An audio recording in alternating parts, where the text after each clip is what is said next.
What up, YouTube? Knowledge of self-determination. So, I just wanted to go into, real quickly the Charlottesville situation and a lot of the things that have happened in the aftermath. I'm going to do another video on that because there are some things that I want to put into this video, some visuals, and things that I want to go over. So far as things that happened during the demonstration or the protest in Charlottesville and things that have happened subsequently. So, first and foremost, I want to say this: Charlottesville, that situation, that had nothing to do with black people. That had everything to do with white supremacists protesting the deconstruction or the tearing down of Confederate monuments, and then white anti-protesters, that sounds a lot better to say it that way, were protesting against the taking down of this Confederate monument. Black people, that is not our fight. There should not have been any black people there. You know, how do I feel about it? I feel like this shit needs to happen more often. You know, minus the violence that was incited, minus, you know, some maniac psychopath plowing his car through a crowd of people, you know what I'm saying, like he was knocking over fucking garden gnomes. You know, minus the insanity of fucking white supremacists. Now, we all know that a lot of these dudes, for the most part, they got to get coked up or they got to get that liquid courage in their blood before they even have the nuts to even come out in public. We saw these dudes demonstrating. They were fucking geeks. This is what today's white supremacist is. You know what I'm saying? Some online internet troll, you know, when you see the ass in online internet troll who probably lives at home with their mama, or, you know what I'm saying, don't have a girlfriend, don't have a fucking a nightlife. I mean, we saw it. We see what the deal is with these dudes. Like the one white supremacist dude that was crying in the videos and shit. Tariq Nasheed posted a clip of this clown on his Twitter feed, and the Advice Show did a video about this as well. This dude crying because he's been implicated in a situation that happened in Charlottesville. Now, mind you, this dude says this. Yeah, I'm not gonna go and approach a group of people without my gun. You know, I'm the most peaceful guy you'll ever want to meet. But if I have my gun, then I'm right there out in the mix. They basically just told you exactly. He just told you what the majority of white supremacists think, which is why they never come to, you know, the all-black portion of a city. They always do their protests in the majority white areas. That's not by accident, mind you. That's not by accident. Because they hate you so much and they want you to die so much and they want to kill you so much that they do their protests against you.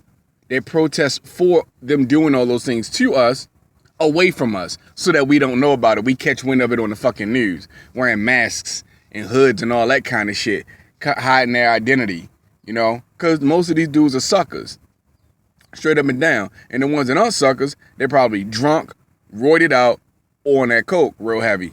I'm telling you right now, look at how crazed they be acting. That's drugs, man, or alcohol. I'm telling you right now. Because if they were really bout that shit, they step to us. I mean, seriously, if they were really bout that fuck niggers and niggers die, if they were really bout that life, they would bring the fight to us on some real shit.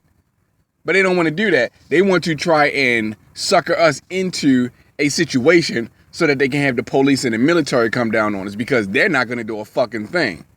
This is a tactic they're trying to do. They're trying to bait us in. You know what I'm saying? They want to bait us in. Bring us into their world so that they have the advantage. They're not going to come to where we are, you know what I'm saying, and give up their advantage. I mean, come on, man. We all see what the fuck time it is, man. But yeah, black people, stay the fuck away from white on white protests. Stay out of that shit. Stay away from that shit.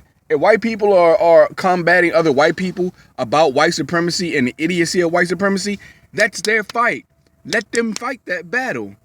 We can't end white supremacy. We have no reason to be entering the arena of fighting white people about white supremacy.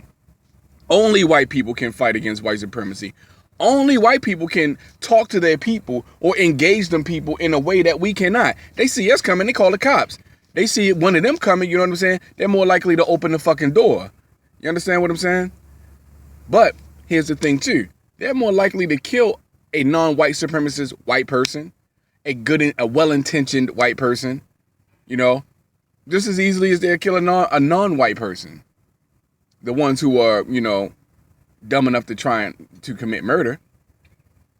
But yeah, the Charlottesville situation, there were some unfortunate incidents that happened. I don't wish any physical harm on anybody. Those people that got ran over by that car, you know, I wish them the best, and I hope them a speedy recovery. You know what I'm saying? I don't wish that kind of thing on anybody. You know, I've had my fair share of trauma, physical trauma in my life. You know, and that shit hurts. You know, and it takes a long time to recuperate and heal your body. You're never the same after physical trauma, breaking limbs and all that kind of shit. Your body's never the same. You know, so I empathize with what most of those people are going through, especially the ones who were severely injured with broken limbs and all that kind of stuff. There's nothing fun about any of that stuff. But anyway, I just wanted to make this video real short and to also, you know, have this video serve as a preface to the video that I'm going to do. I'm going to look more deeply into the whole the situation that occurred in Charlottesville and the things that have happened since. But today's fight night, so I don't know if I'm going to get to it today, but I will get to it soon. But those are my quick thoughts on the Charlottesville situation. Let me break that down real quick. Black people, stay out of white-on-white protests. That is not our fight. That is not our show. That's not where we belong. Continue to defend and protect your communities. Learn martial arts, preferably, you know, boxing, jiu-jitsu, you know, and some martial art, a mixed martial arts, or mixed martial art, or a martial art that is in itself a mixed martial art. They exist out there. Don't get yourself caught out there. You know, don't turn your back to the enemy. And if you are going to participate in events like this, when you are the minority, not meaning minority so far as how they classify our status in this country, but a minority meaning is 100 white people out there and it's 10 black people. You know what I'm saying? That makes you a minority in a white-on-white protest. You know, if you're not ready to fight and get your hands dirty, stay the fuck out of those situations, man. You shouldn't be there anyway because it's not our fight. But if you're not ready to get your knuckles bloody and make some motherfuckers swallow their teeth, you know what I'm saying? If you're not ready to do that, if you're not on guard, I wish you the best of luck, man. You know what I'm saying? I wish you the best of luck. But if you're not ready to, because if you're black and you go into one of these situations, chances are you will be attacked by the extremists. Chances are.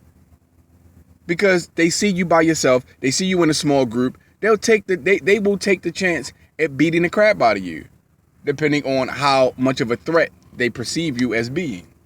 You know what I'm saying? So stay out of those situations, and if you feel compelled to be there, don't go to a situation like that and you don't know how to fucking fight. That's all I'm saying. And watch your back, man. Watch your back. But yeah, so stay out of white-on-white protests. White supremacists are fucking cowards. As that one dude, I'm sure most of you have seen the video by now with him sniffling and crying like a fucking faggot. You know what I'm saying? And this is no insult to homosexuals at all, because I'm sure you guys wouldn't want this piece of shit in your ranks anyway. But in any event, they're suckers. They won't confront you without a gun. If a white dude is confronting you, that's because he's not by himself and he thinks you are, or he has a firearm on him. Remember that shit. If a white supremacist approaches you or comes at you in an aggressive, combative way, that's because he has a firearm on him or close by, or he feels as though him and his people outnumber you. Hands down. Or, and let me add 3 more things. He's coked up, roided up, or drunk. So that's 5 things. He has a firearm on his person or close by. He thinks that his group's numbers outnumber yours. He's roided up, he's roid raging. He's coked up, or he has that liquid courage. Stay safe, and if you can't fight, stay the fuck in the house.